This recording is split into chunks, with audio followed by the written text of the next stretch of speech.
Well, welcome everyone. Thank you for joining us for Women's EV Night. We're excited to have you all here. My name is Miriam, and I am the Sustainability Coordinator at Emerge Guelph. And before we begin our programming, I would, sorry, I keep getting more requests as well. Before we start our programming, I would like to begin with line acknowledgement. And if I can,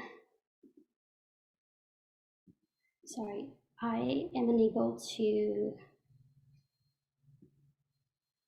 move my slides once I screen share, so I'm going to try that again. Perfect. Okay. So as we gather, we are reminded that Guelph is situated on treaty land that is steeped in rich indigenous history and home to many First Nations, Inuit, and Métis people today. As a community, we have responsibility for the stewardship of the land on which we live and work. Today, we acknowledge the Mississaugas of Credit First Nation of Anishinaabe peoples on whose traditional territory we're meeting. A little bit about Emerge before we dive into our EV night. Emerge is a community group that fights for climate change. We do this by both individual action, so promoting individual sustainable behaviors, and then also influencing the city policies to adopt more inclusive public policies. Some of our goals that we were able to influence include net zero carbon policy and targets that the city is asked to accomplish before 2050, and then incorporation of 100% renewable energy before 2050. But that's not where we stop. There's more to come. Currently, we are encouraging the city to set interim climate change targets in each term of council. And if you would like to be part of this, you can scan the QR code that takes you to our website, where you can reach out to your council member and ask them to report on our climate action targets and progress. If you want to be more involved with Emerge, we have some events coming up. We have the Earth Day celebration coming in April 22nd. And then we also have what does the Ring of Fire have to do with climate action, understanding residential energy rebates and loans. And then we also have Can Bike Sundays. And then a couple housekeepings. So I want to point that out that we will have Q&A session at the end of the webinar when everyone is done presenting. So we have enabled the chat function for the audience, but we will enable it at the end. So if you have any question, you can pop them in the chat, and me and Carol will monitor that. And again, thank you again for joining us. This event is part of work to help normalize the idea of EVs. We know that EV ownership is dominated by male, but this webinar is for women by women, which will help you understand EVs and could be maybe your next purchase. And without further ado, let's welcome Carol. She is a Emerge board member and also our moderator today. Carol is a Guelph area native and has been working as a geospatial and data specialist for over 20 years, supporting low emission mobility emission inventory projects in Canada. Currently, she works for Arab, where sustainability is everything, as the digital discipline lead for Canada. In her role, she helps clients and colleagues understand how we can leverage technology and digital solutions to create a healthier and more equitable and sustainable world. So Carol, whenever you're ready, please take it away. Great, thanks very much, Miriam, and welcome everyone. Thanks for joining us this evening. I have the pleasure to introduce our friend and special guest tonight, Cara Clairman, who is the CEO of Plug and Drive. Her accomplishments in promoting EVs throughout Ontario has been nothing short of spectacular. Plug and Drive has one of the most comprehensive collections of EVs anywhere in the country, and they have the expertise to go with it. So please join me in welcoming Cara. Cara, over to you. Thank you, Carol, and it's my pleasure to be here. Thanks to Evan and Emerge for inviting me. I'm going to share my screen now, and we'll get right into it.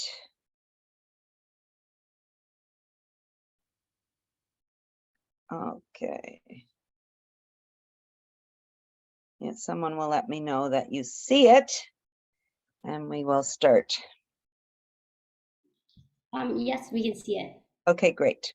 So thanks again, and I'm going to talk primarily about EVs, why they're so fantastic, why they help with climate change, a little bit about why it is, we're not sure 100% why it is that women are not adopting them at the same rates as men, but we're trying to tackle that and hopefully maybe help some women tonight make that decision. So just 2 minutes on Plug and Drive. So as you heard, I'm the president and CEO of Plug and Drive, which is a nonprofit. We're all about accelerating EV adoption, mostly through consumer education. So we do virtual and in-person events. We try to do as many in-person as we can to help get people a test drive, which is, we have found, a key to helping people switch to an EV. So at the end, we'll talk about where you might be able to get a test drive. A few of the ways that we reach out, we have a bricks and mortar facility in Toronto where we offer test drives. It's just a place to learn. We don't sell cars, just trying to help people learn in a no pressure environment. Then we also, of course, take our show on the road. We have come to Guelph many times in partnership with Emerge. We go all over the province, and actually now we're national. We've been to 6 different provinces and hoping to get to the rest of them before too long. We'll come because, of course, not everyone can get to the GTA to get a test drive. And then something fun that we developed during COVID called the Mobile EV Education Trailer, or the MEET, which is sort of a cross between our bricks and mortar center and the one-day road show. We bring this trailer, doesn't really do it justice, but this beautiful trailer to a town or city for a month. And then people can make appointments. So it's like having your own Discovery Center in your town for that period of time. We're all over the place with this, and hoping to hit lots of cities and towns over the next many months. Would be great to come back to Guelph, just saying. So we do have an events link, which is at the bottom here. So if you want to know where we're going to be and when, you can check that out. And we do have events coming up nearby. And finally, I would be remiss, I'm sure Emerge quite familiar. When you're a nonprofit, everything you do is dependent on sponsors, and we're just very, very much appreciative of all our sponsors for helping us do what we do. We couldn't do it without them. Okay, so let's spend a couple of minutes on climate change, obviously a topic that we all care about, and why EVs actually are all the rage right now, why everyone's talking about them. Here in Ontario, transportation is the largest emitting sector. And so we really can't hit our climate goals here in Ontario or actually across Canada if we don't tackle transportation. So that makes EVs just a prime opportunity to actually reduce emissions and take a big bite out of that first category. The interesting thing is, electricity used to be the #1 emitter here in Ontario when we were running coal plants.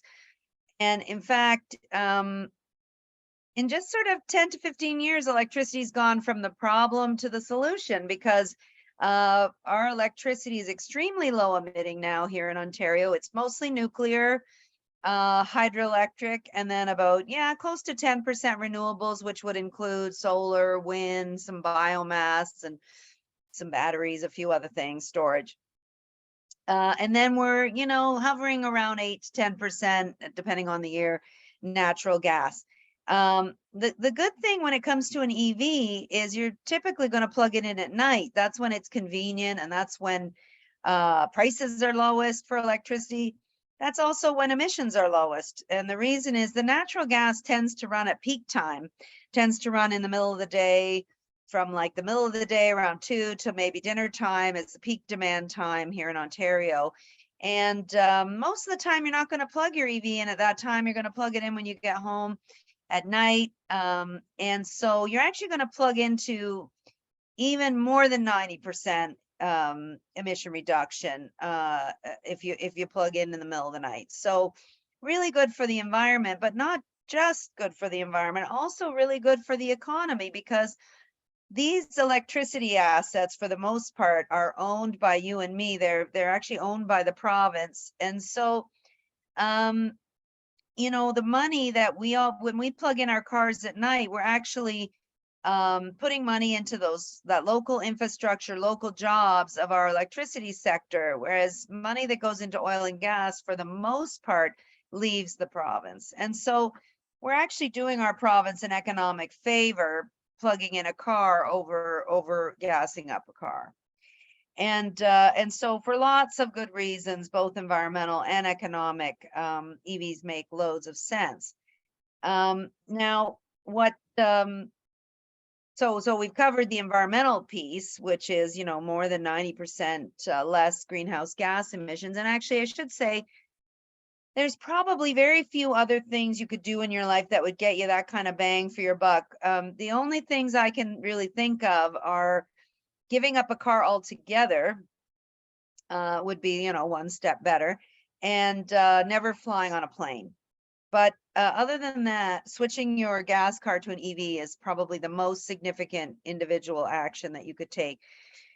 We hear lots of reasons people are concerned about switching to an EV, and I'm going to try, I hope, to bust a bunch of myths tonight. And of course, me and a bunch of the women on this call are all EV drivers, so we can hopefully answer all your questions at the end.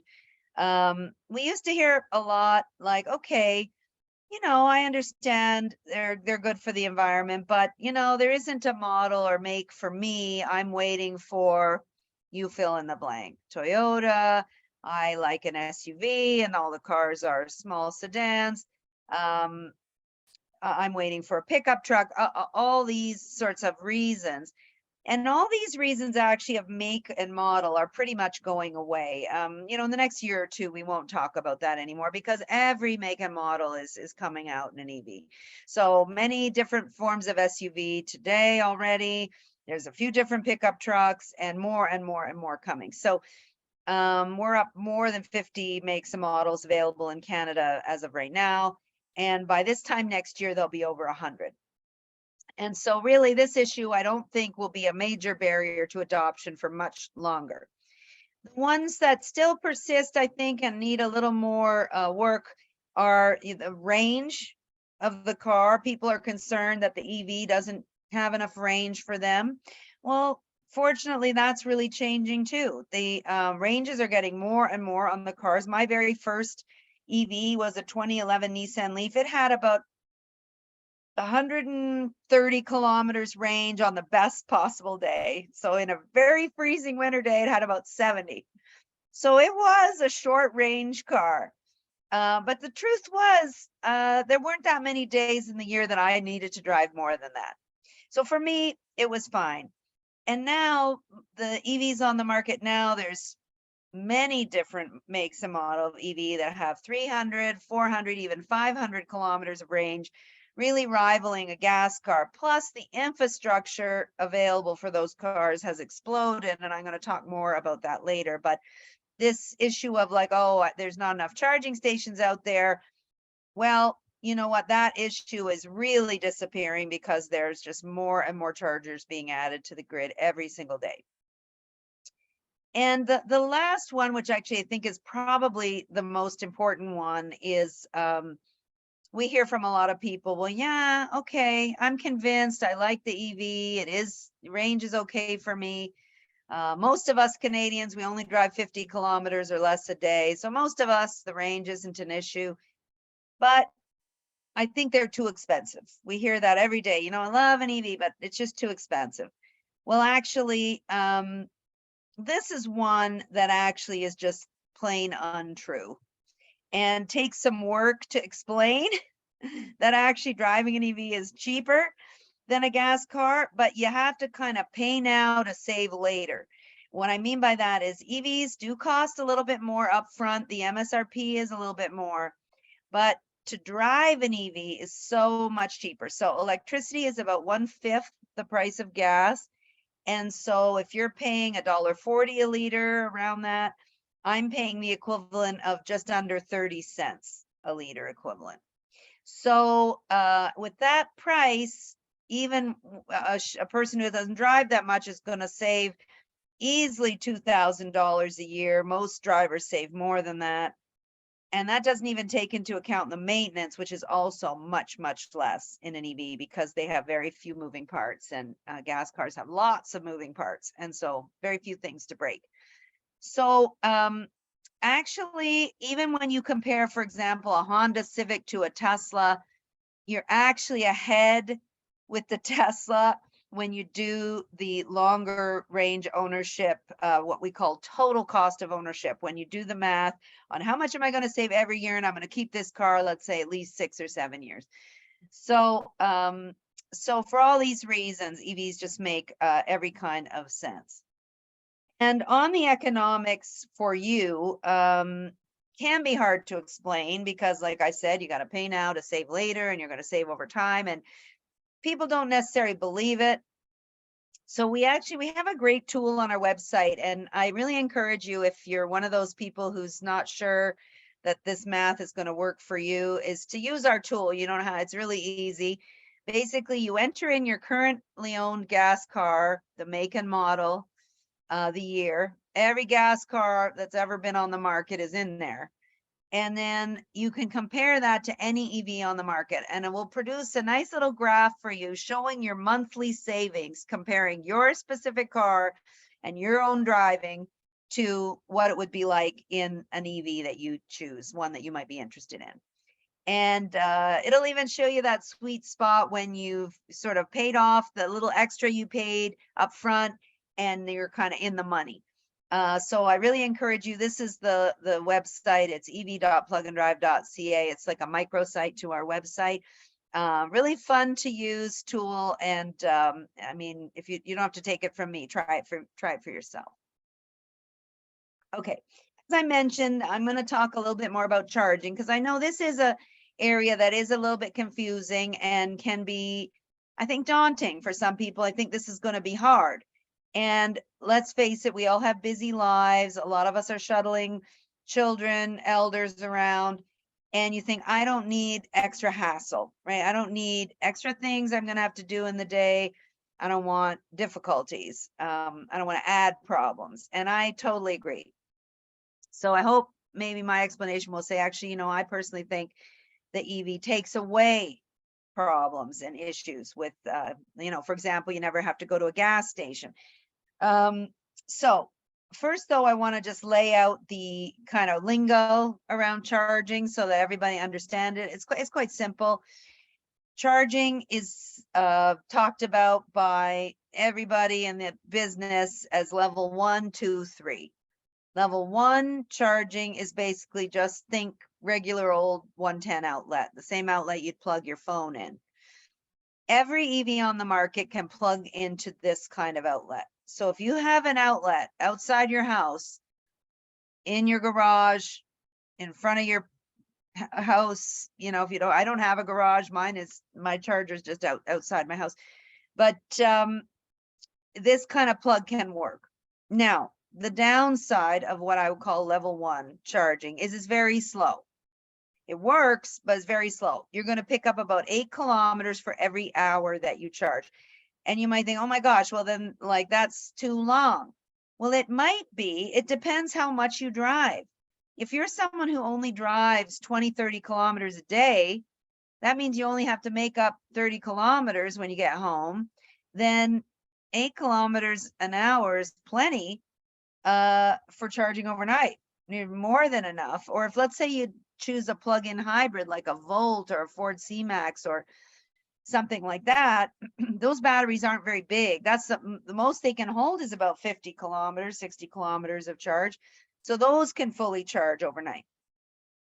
So you might not need to buy a charger at all. Every EV comes with a cord set that plugs into one of these plugs. So, you know, I do, you know, not want people to buy something they don't need. So it's always good to see, like, could I get away with just this? Then you're set up. You don't have to do anything.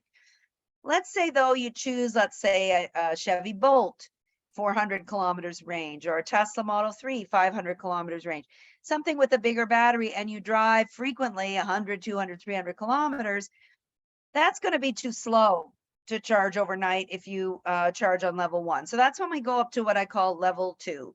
And when I say level 2, you should think dryer plug. It's nothing special. It's really just a dryer or stove plug, like a 220, 240 plug. And basically the charger plugs into the equivalent of a dryer plug. That's all it is. It's like a wand attached to a dryer plug. And basically that will give you 30 kilometers for every hour you're plugged in. And that will basically fully charge every EV on the market overnight.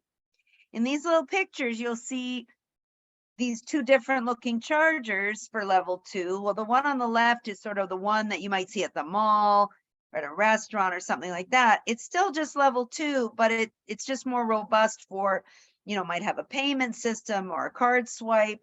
And, you know, it has the sturdy bottom so that, you know, people might not, you know, knock into it or whatever. But it's basically the same as the one on the right, which is the home version. That's the kind of thing you would have at home on your wall or in your garage or where you park. So these are all standardized, the level 2s. They're all the different EVs on the market all plug into the same shape plug, except Tesla. It's the only one that has its own. We sort of joke it's the Apple of electric cars, and it has its own, but all the rest are the same. So any charger you get can work for all the cars. And by the way, there's an adapter for Tesla, so they can use it too.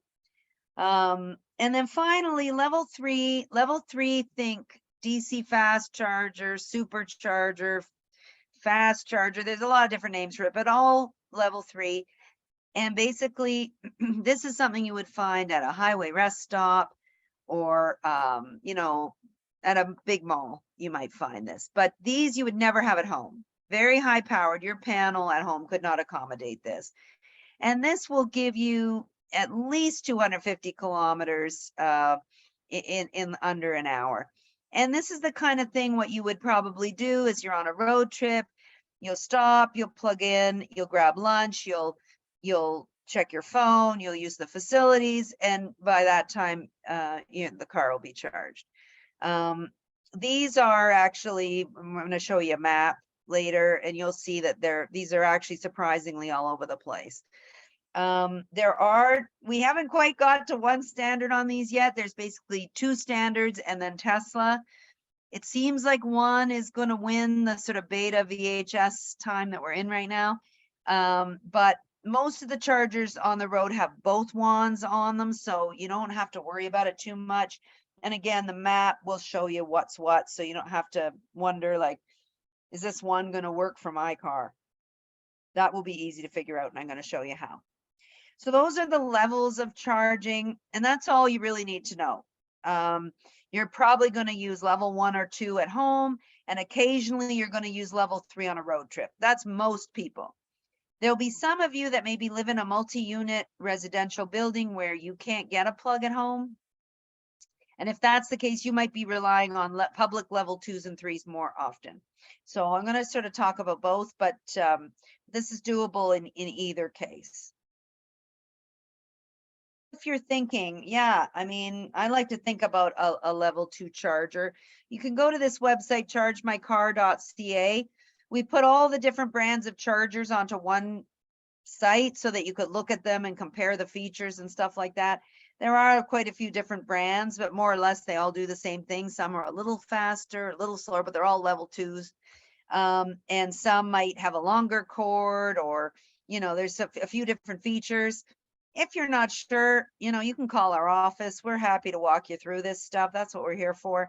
But the website does help you because there's a compare feature and you can see like, why is this one cost more than this one? And I did mention, public charging. I think this is a barrier, and I think particularly for women, because I think a lot of us, when we're traveling alone, we're thinking like, well, I don't want to stop in some remote place and I don't know where I'm going. At least gas stations are kind of familiar and usually well lit, and there's usually a guy there. And this seems a little bit maybe, I don't know these locations. I don't know if it's safe. This map is really fantastic. So this is called Plug Share, and there's also one called Charge Hub. They're very similar. This snapshot is off of Plug Share. And the main thing I show you this one is just to give you an idea that there are a lot of public chargers out there. This is showing Toronto, which, has a lot. Guelph has a lot too. The truth is, if you live in Guelph, you're probably not going to be using chargers in Guelph that much. You're going to be using them where you're going, not where you live. But just to help you sort of feel some comfort here, there's loads in the urban centers, quite a lot in suburban areas. The further you get away from the cities, it gets a bit more sparse. So what I recommend is, if you are taking a trip, you just open up this map, you put where you're going, and you take a look and you see, is this something that I could easily do? And if it's a one-off trip that you just do once a year and it's going to be stressful for you, it's going to be a challenge. I mean, if it's just once a year, rent a car, do something else. Don't put yourself through it. But you might be surprised that it's doable. I mean, I drive everywhere, maybe, and I find it absolutely fine. But I've been doing it for a lot of years, so I feel comfortable. But just remember, like, choose the car for the 98% of your driving, not the 2%, not the road trip you do once a year. Choose it for what you're doing every day of the week. In this map, just to help you, you'll see there's these green teardrops and the orange. The green ones are the level 2s and the orange ones are the level 3s. And you see that one right in the middle of your screen that's got like a little wrench inside of it? That wrench means, hey, I'm under repair or being installed. I'm not working. So I always say, if you're going to do a trip or going somewhere new, check the map the night before and you'll see like, okay, make sure where you're going, the charger's working. And this map is great for that, because when you click one of these dots, there's a drop down like what you see on the left here, and it'll tell you the location, the price, where on the site to find the charger, in case it's like in a parkade or behind the building or something. It'll explain that to you. And then there's a check-in feature, so you can see like, oh, someone was here yesterday and it was working. And what I do is, I always do this if I'm taking a trip. And the other thing I do is I make sure that the location that I pick to stop has more than one. I like to go somewhere that has a few chargers, because that way, even if one breaks down, I'm not going to have a problem. And so, those are some preparatory things you can do just to be sure. And then also you say, okay, I'm going to a public level 3. And there are lots of different public level 3s now. These are just some of the networks that are out there. And so if I look at it the night before, I'll say, okay, I'm going to go to these flow chargers. I know like how to work a flow charger. I have an app on my phone for flow. And so each of these are all great. There's a lot of good different networks out there, but they all work just a little bit differently. We're still, in that time period, like, before the bank machines all work together. So some of them are collaborating and you can use the same system to work them. Some of them aren't. Some of them take a credit card. Some of them don't. Some of them you tap an RFID card. Some of them use an app. And so what I tend to do is, like, I see which one I'm going to use and I make sure I have that card or I have that app. And then I'm all good to go. And the apps are kind of like a Starbucks app. It's like you have a little bit of money on it and then you work it down, just like if you ever use the Starbucks app. And you know, they're all relatively similar, but you know, don't let this intimidate you too much. I tend to be a creature of habit. I tend to use the same ones all the time. And remember, you're not going to be doing this every day. This is the kind of thing you're going to do on a trip or a few times a year. This is not something that most EV drivers are doing all the time. Most of us are doing the simplest thing, is we're coming home and plugging in at night at home, just like plugging in your phone. It couldn't be any easier. You plug in, you go in your house, and then the amount of hours that it charges just doesn't even matter to you, because it's like, I'm going to be home anyway. What difference does it make? If it's, people often ask me, well, how long does it take? And it's like, well, I don't know. Doesn't matter. I know it's going to charge over the night. And so if it takes 3 hours, 4 hours, 5 hours, what difference does it make to me? As long as I get my charge overnight. And I always set it to charge after 7, because of course Ontario has time of use prices, and the price for electricity really drops after 7 p.m. Soon, Ontario is going to get what they're calling the ultra low electricity price, which means in the middle of the night, it's going to be even lower. I don't know what time. It's probably going to be like midnight to 4 a.m. or something like that. So for EV drivers, we're all going to be setting our chargers for midnight. It's going to be like 2 or 3 cents a kilowatt. It's going to be super cheap. And so that's going to make it even cheaper to drive electric. So that's coming this coming summer. All that to say, just don't let this sort of public charging thing overwhelm you. The first time it might be a little bit confusing. After that, it's a breeze. I liken it to like the first time you go to a gas station in another country, and it's like, how does this? How do you lift first and then press, or do you press first and then lift? You know, you don't know the instructions. And that's sort of like this, except luckily this is in English. So you can follow along, and for the most part, it's pretty self-explanatory. I think I've now used pretty much all of these and figured it out. Ivy there at the bottom, those are the ones you're going to find in en route. I just used those for the first time couple of weeks ago. Worked like a charm while I was in the en route getting my lunch, the car charged, all good. Okay. I did want to talk a little bit. I mean, this is a group of women, and it'd be really interesting to get your thoughts on like why it is, what's the hesitation, what's the reason that women are not buying EVs at the same rate as men. We just came off the auto show. Plug and Drive ran a test drive event at the auto show. Even just in the test drive for EVs, it was, you know, more than 80% men that took the test drive. So it's not even just that, that's about the percentage of, you know, male, female for buyers as well. So for some reason, women are not gravitating to EVs, even though data will also say women care more about the environment than men do in general. Obviously, these are big generalizations, but in general. And the other interesting thing is when there's a car decision to be made for a family, that the woman usually makes the decision. So interesting that men are buying EVs at this rate and women are not. So we really need to get to the bottom of this and help convince more women. And there's a number of theories out there as to why. There's some people who think it's because it's techie and that the early adopters are sort of into tech. So that could be one reason. Another reason that people think is maybe this safety concern about going to chargers or not knowing where they're going to charge and feeling that it might be unsafe. There might be a concern about the safety of the vehicle. That one is really wrong, because all the data shows that actually electric cars are much safer to drive. They do better on crash tests than SUVs by a mile.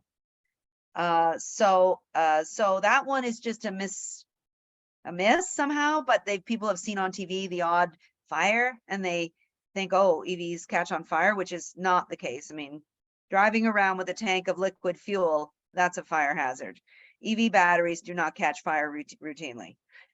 So it's that one's not factual either, but you know, you see a few news stories and people get the wrong idea. So these are some of the theories. Plug and Drive is is just beginning a new initiative with the Women in Renewable Energy to look at this problem. Why is it that women are not choosing EVs? And basically, we are supported by the Government of Canada through NRCan, Natural Resources Canada, supporting this project. So pretty exciting. And basically, we're doing some research to kind of figure out why is there this big gender gap. And we're going to do some surveys, and we're hopefully going to do some education to fill the gaps. And we're also going to host a career fair, because we also have found women are not going into the EV business either. So if you're interested in being involved in this project at all, you see there's an email address there, Zero Emission Vehicle, or ZEV at womeninrenewableenergy.ca. They're the lead on the project. And yeah, we'd love to have your thoughts. If some of you are willing to take a survey, it's going to be very short.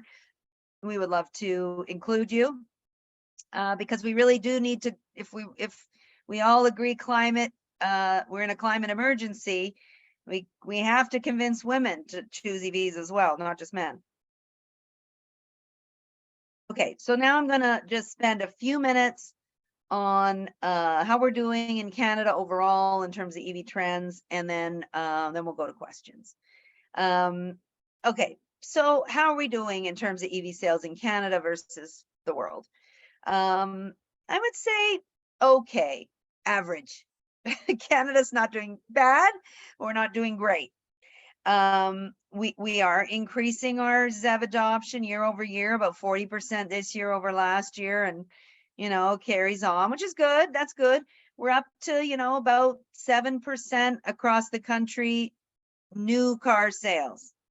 That's 7% of new car sales, not 7% on the road. So okay, I mean, when you think of what needs to happen, that's not too many. And by the way, it's 20% in BC and about 18% in Quebec. So the rest of us are not doing well at all. Ontario's down around the 6-7%, and everywhere else is even lower. So just okay. We're doing some things right. The federal government has made a lot of announcements. They're funding infrastructure builds, which is great. They're funding some bunch of rebates, which is excellent for adoption. They're funding medium and heavy duty rebates, which is really great for delivery. School buses, transit buses, all really good. A bunch of clean electricity initiatives to help clean up the grids in places that are still running on fossil fuels, all really good stuff. And finally, like the ZEV mandate, which is really good too, because in my opinion, the ZEV is good. ZEV mandate, if you're not sure what that is, that's basically it's in the discussion of the federal government right now. It hasn't been passed into law yet, but basically it would say to the automakers, hey, you automaker, if you want to sell gas cars, you have to sell a certain percentage of EVs. They already have that kind of ZEV mandate on the books in BC, like provincially, and in Quebec. And where do you think all the cars go when the manufacturers bring them to Canada? They all go to BC and Quebec because they have to meet the mandate. So I would like to see a mandate across Canada so that there's a more level playing field, and so that Ontario can get some more cars. Because you might have noticed it's really, really hard to get an EV right now, especially in Ontario. So that's what that's about. So these are all really good steps in the right direction. One of the most exciting things that's been happening is that we've had tons of EV related announcements, mostly in Ontario, some in Quebec, relating to manufacturing of EVs, battery plants. The red dots are all these locations. And then, of course, in Quebec, some lithium mines and other, sort of supply chain related announcements. So Canada's kind of setting itself up to be sort of an EV manufacturing center. Fantastic. That's great for jobs. That's great business development, all that. It's not necessarily going to translate into more Canadians buying EVs. These cars could easily all go to the US if we don't do something on the side of the buyer. It's an integrated market, and just the fact that we make them doesn't mean that we're going to buy them. So if you look at how the rest of the world is doing, it's not a mystery. We can look and see what countries are doing really well, and we know what they're doing. So it wouldn't be hard for us to do better. If we're at about 1 in 11 new cars being sold are electric, the world is at about 1 in 7. So we're actually behind sort of the global average. And behind a lot of countries. So China being, of course, the leader, and then Europe next, and then US next. Canada is down around 10th in the world, 10th or 12th, depending on the year. So, you know, as much as like we like to say we're like very progressive, we're sort of falling behind on purchasing. Here's the countries that, you know, we could model ourselves on, or we could learn from right now. It's the Nordic countries that are really killing it when it comes to EV sales. You can see like Norway's up to like 80% new car sales, incredible.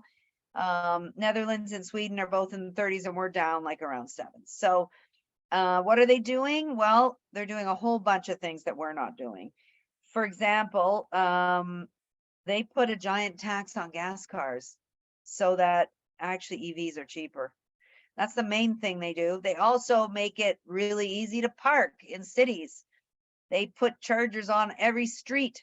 So if you live in multi-unit, you can still get a charger. They've incentivized, for example, in Norway, they incentivize free parking in Oslo if you have an EV, free driving in the HOV lane, and it's a fee to everyone else. So all these things added together have made it really easy to get into an EV. And by the way, Norway is a pretty big country, has a lot of cold weather, a lot of the same. It's a smaller version of what Canada has to deal with. So there's no real reason we couldn't do a lot of what they're doing and really accelerate our adoption. Okay, so in summary, you know, our manufacturing, good.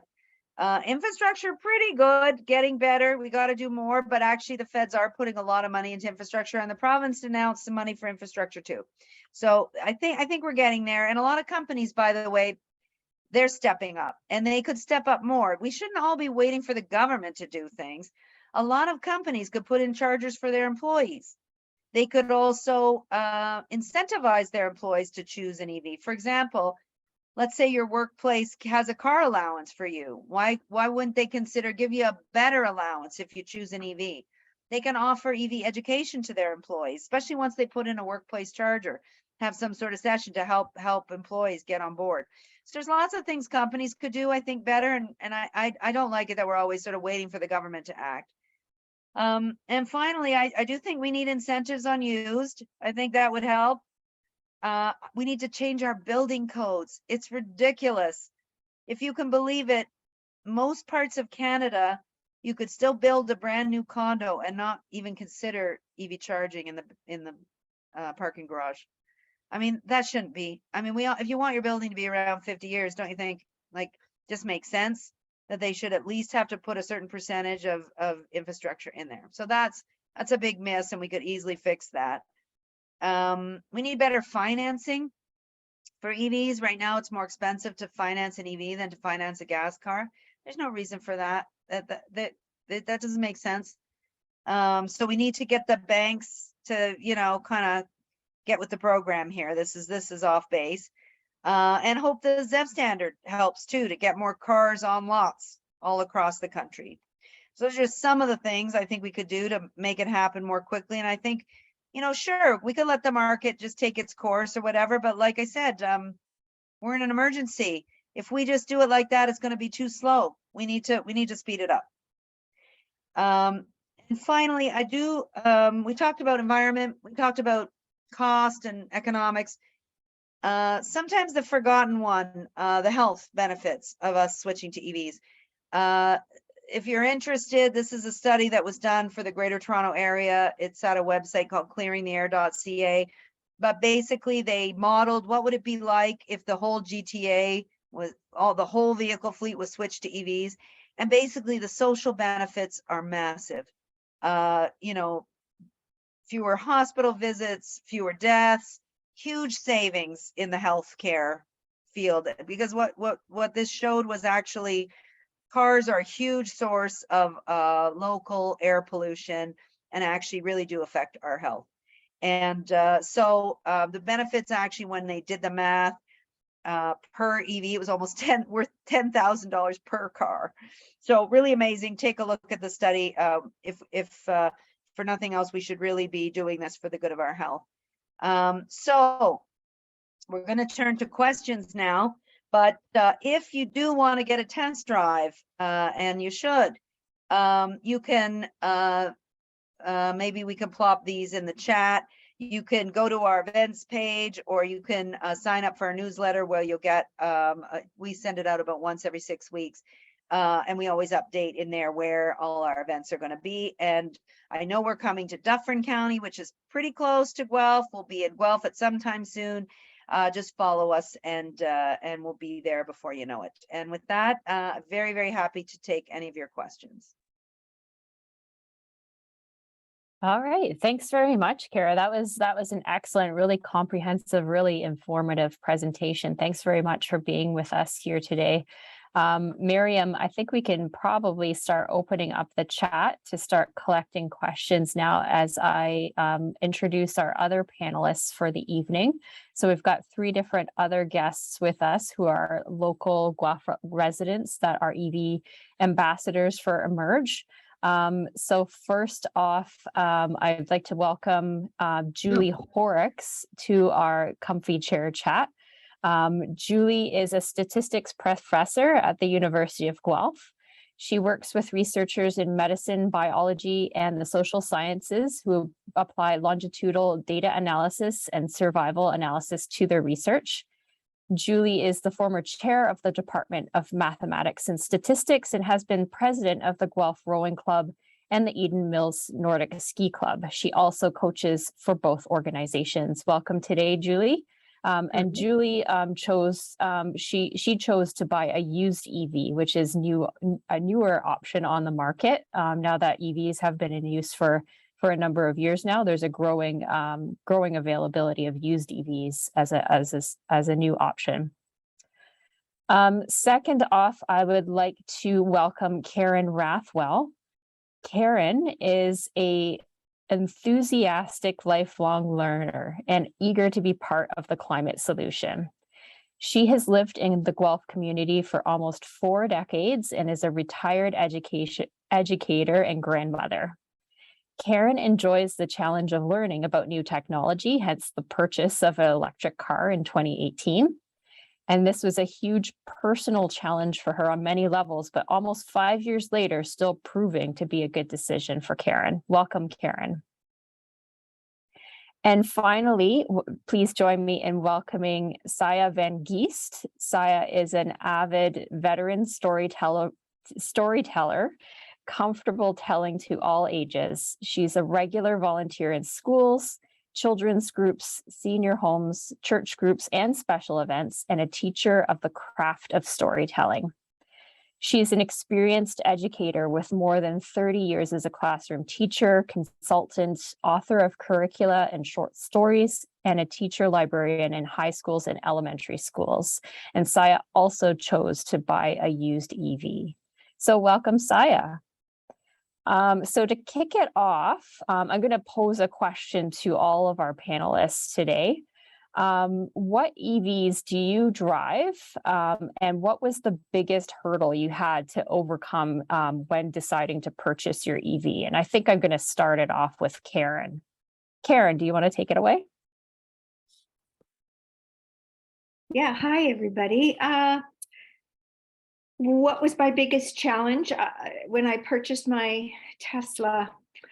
I must admit, it's 5 years ago, so 2018, there weren't a lot of EVs around that had a range. I have a cottage and I needed a vehicle that could get me there, and I could fill up there again if I need to and get back. So I really couldn't consider many of the EVs at the time, and that's the reason why I ended up with the Tesla. I bought the long range battery. I saw in the chat someone was talking about their experiences at dealerships and so on. Well, this was totally different. I'm on my own. I've been single for a while, and you just go online and you order your Tesla, like going through a catalog, just what color, what kind of battery you want, what you want the insides to be. There's not a lot of choices, so you weren't overwhelmed. And you know, it was a miracle to me that it all worked out. I waited just about 2 years for my vehicle, and my Volvo had died. So I just bought a secondhand car, you know, for a $10,000 secondhand car, crossed my fingers that it would get me to my electric car, and it did. And then I sold that for $8,000 when I was finished. So in the end, my electric vehicle purchasing went very smoothly. Did I cover everything there, Carol? Yeah, I think so. It sounds like it was almost as easy as buying a pair of pants to buy your Tesla, right? It's nerve-wracking because you're doing something you're just not sure. But I also remember having huge anxiety about giving up my home phone and thinking, Right. I've had this Yeah. number for years. How could I not have it? And really, it was just a little wrinkle in the end. Told people that my new number, that's the only one I'm And using. done. Yeah. Yeah. Rip off the Band-Aid, right? And I think that's a really great analogy, because I think like many of us have gone through that transition from landline and a cell phone to just a cell phone, because it just makes sense, right? Like, when are you actually really home or near your landline anymore to actually answer it? And I think that's a really great comparison, because it's you know, it's uncomfortable at first. You're like, well, what happens if something happens and my cell phone's dead, or whatever it might be? But it's kind of the same thing. Like, it's a matter of, you know, adapting to the new situation. And then it's just second nature, right? You always remember to plug in your cell phone. You always have it on you. You always, you know, like, it's just one of those things. Thanks, Karen. How about we go to Julie next? Hi, I have a Chevy Bolt. So, and we bought that secondhand. And I don't know what the biggest challenge was. I guess it was actually finding a secondhand electric vehicle, but it turned out to be not that hard. We found a Toyota dealership in Ancaster who specializes as a sideline on selling electric vehicles. And we found, you know, we looked online and we found that they had a Chevy Bolt, and we thought, oh, well, that'll do. So yeah, it really wasn't too hard. Yeah. No, that's great. And yeah, it's really amazing how much car shopping you can do online nowadays, right? You don't have to leave the comfort of your home. A lot of car dealerships have all of their inventories online. It makes it really, really easy to do cost comparisons, comparing models, all that kind of thing, without, you know, having to go into a dealership and deal with high pressure salesmen, like that sort of thing. It adds a little bit of comfort to the situation, where you can do a little bit of research ahead of, you know, spending the time and effort going from place to place. Thanks, Julie. Sya, how about you? How about what was your big hurdle that you needed to get over when buying your EV? Well, what's interesting, I already had my mind set, and it was my granddaughter who bought a hybrid, and there's nothing like your children and grandchildren to motivate you to do the right thing. So my heart was already there. We've learned a lot of data, but I think it's an emotional thing for it, and it certainly was for me. So I went with the granddaughter and my daughter to Plug and Drive, which, by the way, is absolutely awesome. And we went a couple of times. So I was already ready to buy one, but hadn't really set out to really seriously look. My Honda still was good and so forth. So but then my daughter was having lunch on a Saturday with a friend, and she learned that another acquaintance had just suddenly, through kind of tragic circumstances actually, had an EV for sale. And the friend said casually, "You wouldn't happen to know anyone who's in the market for an electric vehicle?" And my daughter said, "Yeah, my mother is." And by Wednesday I had the car. And it's a Chevy Bolt. It's a 17, so it's also a used one. And it was just an answer. It was just one of those, you know, sometimes in life, the gift just comes to your door and it's there. And that's certainly what happened with me in terms of buying an electric vehicle. But I was already pumped to do it. You know what I mean? I was already ready. to for sure take it more seriously and start doing something more seriously. So this is very fortunate. So I paid $25,000 cash and got the fast charger, and there you go. And oh my, it's absolutely phenomenal. That's fantastic. Thanks for sharing, Sya. That's really great to hear. And I guess all of our EV owners, I imagine that you don't miss the smell of gasoline on your hands after gassing up at the pump and all of that nastiness that comes along with fueling up your car. My next question is for Cara.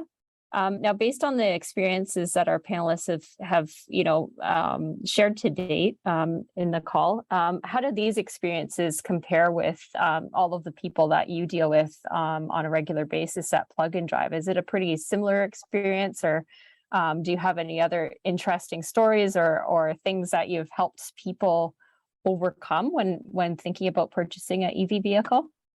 Well, actually, these folks are what I would call, early adopters. So they tend, you heard like they already kind of were on board with the idea. A lot of them had other motivations, whether it's environmental or family or, so they tend to have their own reasons. What I find for the average person that comes to Plug and Drive, it's usually the economic is the number one concern. They're concerned about the price, and that the EV costs more up front, and that is like a real barrier for them switching. And so it's kind of helping them understand that actually it's cheaper over time. And it's sort of that classic pay now and save later is always hard to convince somebody. I remember when those front load washing machines first came out, and they were so much more expensive, but they'd tell you at the store, oh, but you're going to save on your electric bill and less water and all this. And we were all like, really? Will we though? And so you don't know, right? You don't know if that's really true. And I think, that so that's part of the reason we have that tool on our website. We really want to show it is true. And those of us that drive electric, like sometimes in the morning when it cost me $3, to charge overnight, I think, I can't believe everyone isn't doing it. So great, like even, I did it for the environmental reason, but the economics is really good. And so I think this is the thing that we hear the most.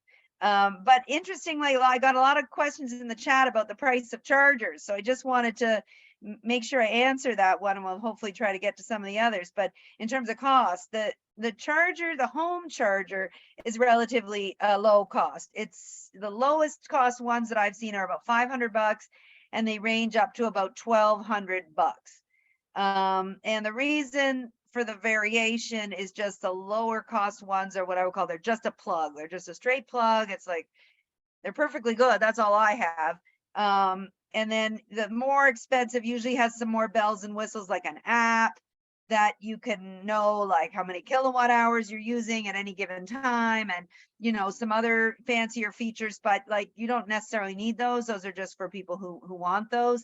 And that accounts for the difference. And then you're going to pay maybe another $500, $300 to $500 for the installation. So most people are into it for $1,000, $1,200. I've heard of installs costing $2,000, but those are kind of at the very high end. Okay, great. That's really great, Cara. And during your presentation, you mentioned a tool on the Plug and Drive website where you can actually do a cost comparison with your current vehicle and different EV vehicles of your choosing. Yeah, if you can share the link, that would be great.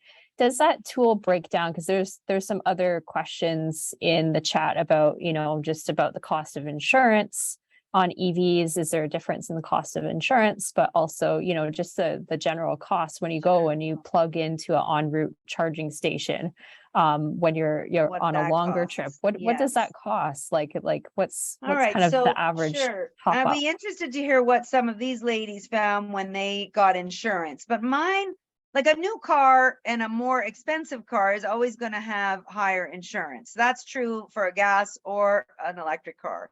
So like, for example, Karen, who chose a Tesla, maybe her insurance went up, but if she compared that to a Lexus or a Mercedes, it would probably be similar. I have found the prices to be about similar based on the category of car. not too much different, you know, for cars in the same category. And there are a couple of insurance companies that are offering like a green discount to people choosing electric. So that's available too. So insurance isn't a major factor, I would say, in terms of price. I don't know if anyone else has something to add on the insurance point.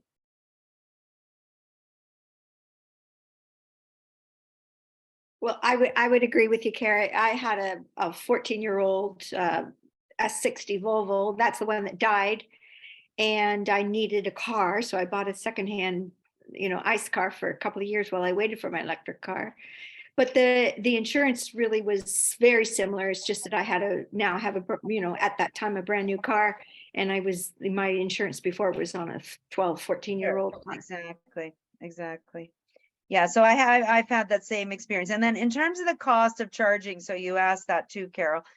And so if you're plugging in at home, like I said, it's like super low. It's about divide by 5, whatever you're paying right now for gas, divide that by 5. That's about what you'll pay to charge at home. So, you could do the math on a tank of gas.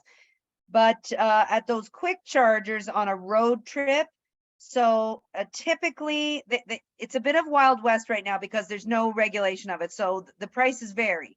So what I'm going to tell you is like just general on average. So what I've seen is most of them hover around $20 for an hour, but most of us will just charge for half an hour or 40 minutes. Like you won't necessarily fully charge. You'll charge to sort of 70, 80%. After 80%, the charging really slows down at those quick chargers. So you probably won't do it. And it's not worth it to do it, honestly. And a lot of the time, the manual recommends you don't do it. So you're going to spend 40 minutes. And so it's going to cost you 10, 12, between $10 and $14-ish. So it's still a lot cheaper than gas, not as cheap as charging at home. No, that's really interesting, Cara. And you mentioned the 80% full, and that's something that I'd heard. Like I'm Yes. unfortunately an EV owner yet, but I will. My next car will be an EV. I mostly use public transit now, and That's I do even own better, a car, honestly. but I barely use it. But yeah, like that tip about, like only charging to 80% full. So it sounds like the chargers are kind of time-based rather than the amount of energy that you're charging your car by. Is that right? It has been up until now, always time-based, but actually the Ontario Energy Board just changed the rules that they're allowed to charge now by the kilowatt or whatever. It probably won't change the price really for the consumer, but a lot of people wanted to be able to do that, rather like to show like, okay, you're actually paying for the electricity, not for the time. But but so that's coming your way. It hasn't happened yet. Okay, great.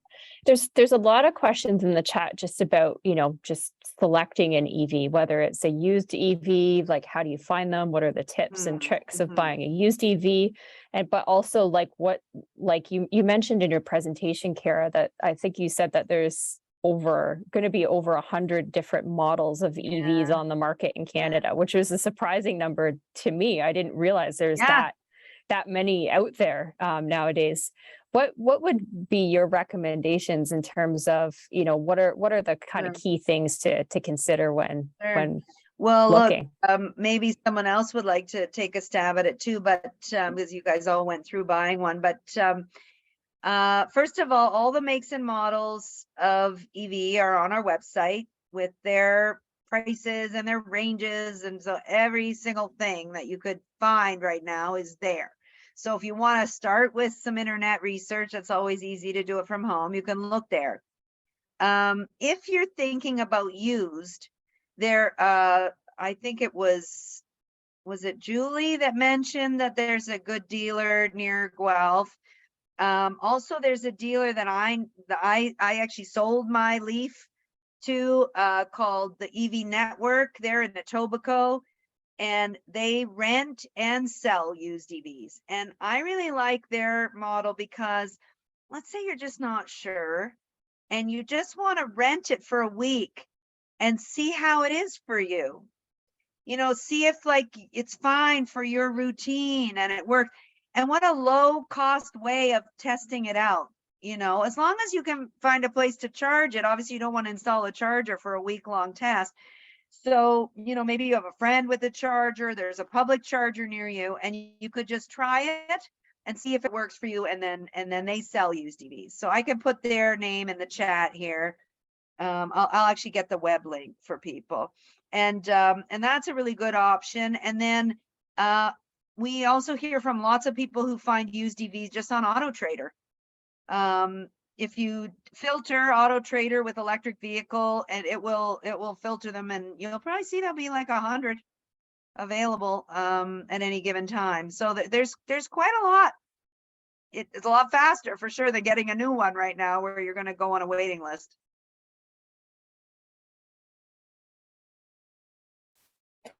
Any other tips from our EV owners about you know, how you've selected your vehicles, or you know, what are some of the things to watch out for? Like what were some of your considerations when choosing what car you landed on? I know, Sya, it sounded like you had kind of a serendipitous thing, and same with Julie, you kind of came across something and you're ready to make the decision, but obviously you had to be comfortable with that decision too. What were some of the key things that you checked out when purchasing your vehicles? Yeah, when that Chevy Bolt, it happened to be a Chevy Bolt, I'd already done a lot of research with my daughter and with a neighbor as well. And what I might ask about plug and drive, when we were there, and a couple of times, and it happened to not be busy, although the last time it was quite busy, the staff there were just absolutely incredible. You know, you could ask anything and there were lots of questions. But in terms of buying it, what we'd already done was a lot of research. It's like buying any car, right? I mean, what kind of features do you want? So it's just a lot of hard work. That's why when this thing fell in my lap, I was just absolutely delighted, because yeah, my granddaughter had gone through a lot of research. For me, the big thing, it's not a huge car. I didn't want a big car. It's an absolute, so easy to park.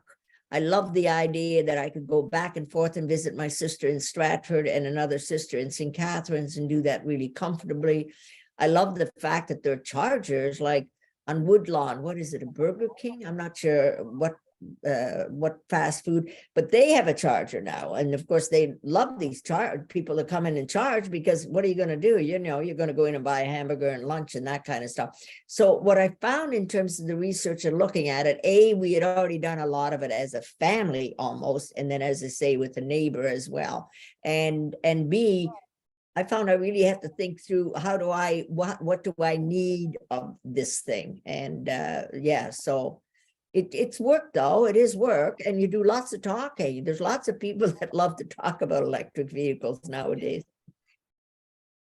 Well, thanks for the plug, Sya. I mean, yeah, our staff are all EV drivers, and they'll talk to you all day with every question you have, and we'll take the people on test drives. And so if you want to learn more, you know, please do come visit us. It's free, and that's what we're there for.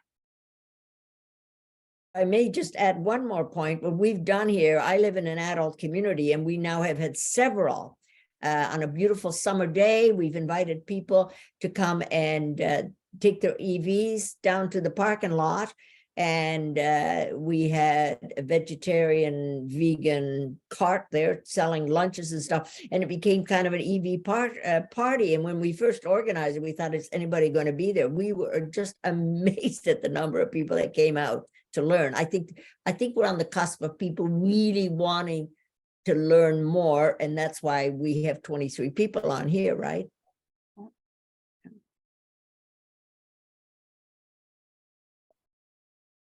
So I think for us, we wanted a car that my husband could use to commute to work. He works in Waterloo, so what's that, about a 40-minute drive? And it had to be a pretty small car, but a car that was big enough for him to fit in, because he's pretty tall, and not every car will fit him. And then also we wanted it to be something we could take on, you know, a couple trips a year to like the Pinery or Bruce Peninsula. That's about as far as we go. So what we find is that we drive about halfway and then park the car, have lunch, and charge it up for an hour, just like Cara said. And that only have to do that once on the way there and once on the way back. So that, yeah, it's the Chevy Bolt worked out good for our needs and kind of in our price range. It's like I wouldn't call it a luxury car. No, It's, I have one too. yeah. I think it's a great little car. Yeah. Hatchback. It's, Yeah. we have both a Tesla Model 3 and a Chevy Bolt in the family, like, and my husband usually drives the Bolt and I usually drive the Tesla. And to be honest, he prefers the Bolt over the Tesla because you sit up a little bit higher, easier to park, you know. So I mean, I like the Tesla for the range because I drive farther than he does. But for those other reasons, he prefers the Bolt. Yeah. He's also Yeah. a big guy and can fit into the Bolt. Right. Yeah. So I really love it. So no regrets there. That's great. One of the questions from Liv in the chat is about longer range EVs that are on the market. Do you have any recommendations, Cara, for I mean, again, you long range probably should EVs? go through the list. I mean, the longer range really, I don't know what's long range, but you know, a lot of the cars now have 400, which I think is pretty good. That's Bolt and Kona and Nero, and they're all hover around 400. The Ioniq 5, the EV6, they're all in that ballpark. Then if you want 500, it's really Tesla. 500 and more, it's Tesla. Or Lucid. If you haven't heard about Lucid, whoo! If you thought Tesla was expensive, just take a look at the price tag on a Lucid.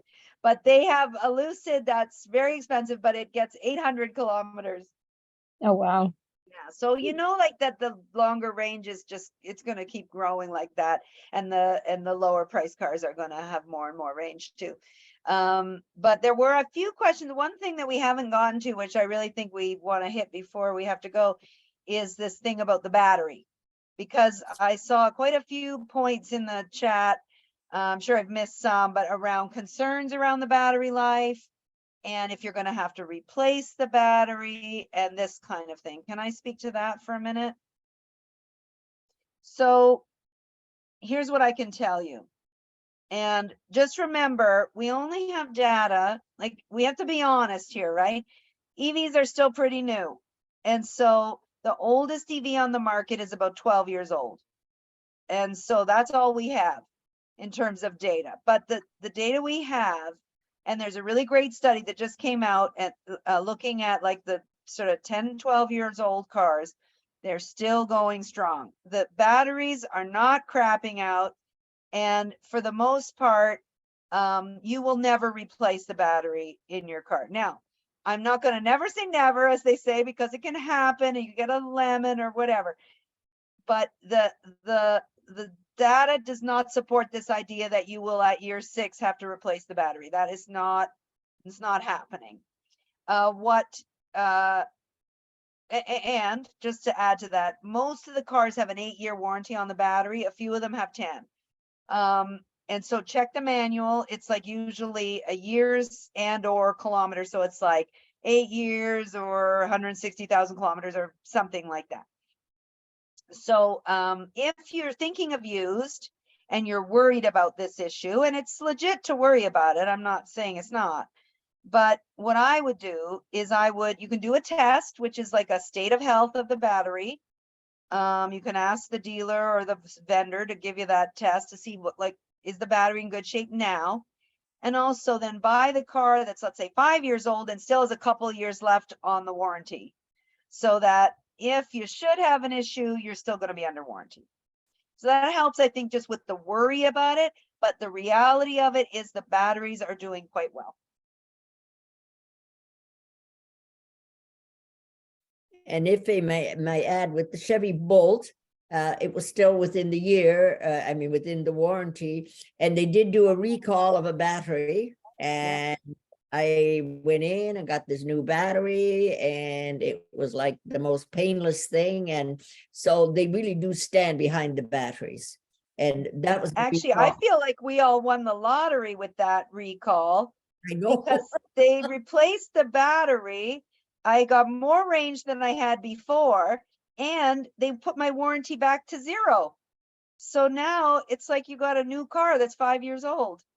And so a used Bolt is a very good investment because they all got new batteries. If you look at the 2017, 2018s, I think even the 2019s, check that. They all got brand new batteries put in. So anyway, that's another selling feature of a used Bolt. No, that's a really good tip. Watch out for those bolts. Awesome. And then one of the questions that really something spoke to there. me. Sorry, what was that? I think Karen wanted to add something there. Oh yeah, sorry. Go ahead, Karen. Well, I'll just add, and maybe this is something you're talking a little bit, Carol, about research and doing that before you purchase your car. And certainly I did a lot of it because I really want an electric car, but I didn't know where to go for that. And my key factor was range. That was really, I didn't care about anything else. I just wanted the most range I could get. And so one thing I did a lot of was watch YouTubes and do research online. But I found recently, now that I do own an electric car, I joined the Electric Car Society, and Canada Talks Electric Car is once a month workshop, and also the society has a once a month workshop. So twice a month, I'm learning about the top latest things in electric vehicles. And it's amazing what's happening. In fact, I was at a workshop delivered by a St. Mary's University prof, chemistry prof, probably last year, and he was saying that the average electric vehicle on the market right now should take about 500,000 charges. Yeah, I went to that talk. That was Did so you? fascinating. That It was Jeffrey Dahl, he was so interesting. He made chemistry really, really interesting, that guy. And they're researching now to make batteries out of seawater. Yeah. I mean, there's just so much. And then Cara, I don't know if you saw the one with that young woman prof that was taking tailings ponds from mineral mines, and hopefully using that science to create batteries too, because there's so much elements still left in those tailing ponds. How fabulous is that? And we have actually some really cool research going on here in Ontario on the recycling of batteries. As I know, it's like if you're choosing an EV because of the environmental benefit, of course, the end of life is something to consider, and we don't want these things going in the garbage. And I think that the bottom line is they're very valuable. They will never go in the garbage. And in fact, they're going to be reused in a secondary life and then recycled. And this Toronto-based company has figured out a way to recycle 80 to 90% of the battery. And so the lithium won't be coming from Bolivia. It'll be coming from our own recycled batteries at some point. So it's a good sort of circular story. And you know what, Cara, that was a huge point for me, because the big motivator was environment. And that was huge, because you'd heard, pretty negative things about mining some of these precious metals and stuff. But between the research of what these batteries are going to have and the fact that they could recycle it and retrieve those minerals, it was a big factor for me. I'm not sure if we're that much farther ahead though, Sya, with our premier right now, because he wants to put in gas plants. So all of our electricity will be gas anyway, if we let him carry on with this plant, which is very upsetting. While we're all thinking about how we can lighten up our CO2 emissions. Yeah, that's something for us all to be writing to our MPs about. Yeah. MPs.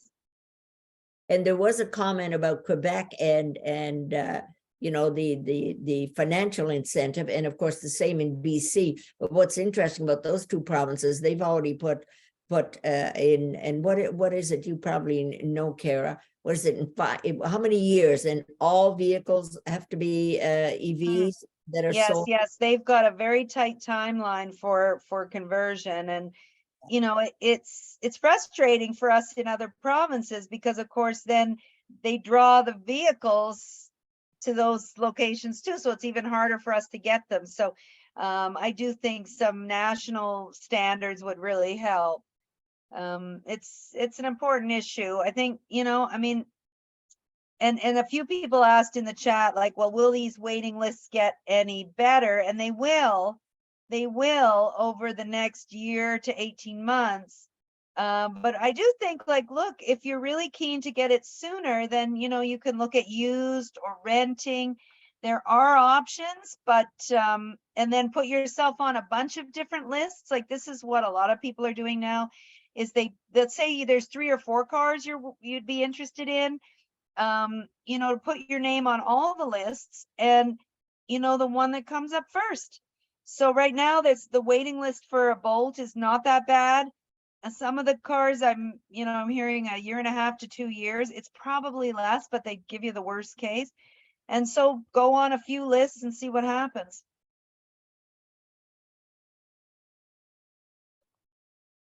To do that, Cara, is there, like, I think with Tesla, there's like a $1,000 down payment or kind of commitment to be put on a waiting list. Is that right? Is that kind of common for most waiting lists? And can you get that money back? Less. You get the money back.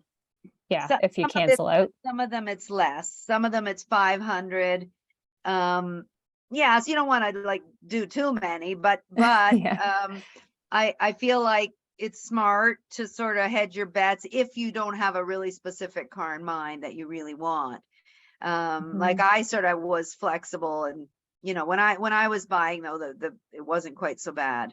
But like I said, the good thing is the prices on the used cars has come down, and there's a lot more available than there was even like a year ago. So it is on that front, it's gotten better. Yeah, I can imagine as we get further and further outside of the pandemic too, and the supply chains, get caught up and all of that, and the manufacturing that you pointed out. It's hard to get certain gas cars right now too. Yeah. So this is not just like an EV only problem. Yeah, absolutely. One of the questions that I'm realizing that we missed in the chat, and it really spoke to me, was from Grace. She says, as a woman, I hate buying a car, any car. Do you know of any car buying services for women? Especially knowing that, it's a really good point. Well, we're doing this study about women and EVs, and I'm going to take that one back, that, we're going to have a bunch of events just for women and test drive events and stuff. So stay tuned for that. But in terms of buying, I'm not aware of anything that's geared to women. And I know a lot of women really hate going to the dealership in particular. I mean, I think we've all had those experiences. And in fact, one of my girlfriends, who's CEO of a big company, went to get a car, and the guy said to her, well, why don't you come back when your husband's available? She just about reached across it, and that's just like a year or two ago. So I mean, this attitude can still be there in some dealerships, so I understand why a lot of women just don't want to deal with them. More and more you can buy it online, right, at Carvana and these different services where you never even have to go. One of the things that we find when we are offering test drives, we can get you right ready to the car you want, and then you just go to the dealer and order it. You don't have to do anything else with them. You don't have to. So that kind of limits you don't have to how talk much to them. work. This is you what have I to want. really spend time Yeah. with them, so that's another way. Yeah, absolutely. And yeah, I had very similar experience in the last time we went to buy a car. It's I went in with my husband, and the whole time the dealer was talking just to him. And it was just like, hello, I'm right here. Their own data shows that when there's a family purchase of a vehicle, the woman makes the decision. More likely than not, that the woman tends to be the final decision maker on the family car. So that's really, you know, not smart for them to behave that way, even in their own self-interest. Yeah, absolutely. Great. Well, I can see that we're getting close to time. This was a really, really fantastic, engaging discussion. Miriam, is there anything that we missed in the chat that you can see, or is there anything that you wanted to say before we wrap up for tonight? No, I think we've covered everything. Thank you, everyone. Okay, awesome. Well, with that, I think we'll wrap it up there. And thanks everyone for joining us tonight. And thanks to all of our speakers for taking the time out of their evenings to join us and share their experiences and their knowledge and everything. It was really, really informative. Hopefully we have convinced some women on the call tonight to take the leap and put some of their concerns about range anxiety or how to navigate, how to choose, all that at rest. But I definitely encourage you to visit some of the links that Cara has shared in the chat, because lots of really great information on the Plug and Drive website, lots of great tools, and of course, like, check out their tests, their brick and mortar site as well in Concord, and watch out for their road shows as well, so that you can get a chance to take a no pressure, no sales pressure test drive and try one of these out. I hear they're super fun to drive. I haven't had the chance to drive one yet myself, but I might make the trip down to Concord at some point. Yeah. Come on out. Well, thanks to Emerge for putting this on. Really appreciate it. And I'm going to reach out again to you, lovely ladies, to see who wants to participate in our research about why women aren't buying EVs. Let's help change that. Sure. I'm in for that, Cara. Thank you. Yeah. Thank you, everybody. Thank you. It was Yeah, excellent. thank you. Thank you. Thanks very much, everyone. Have a good night. Good night.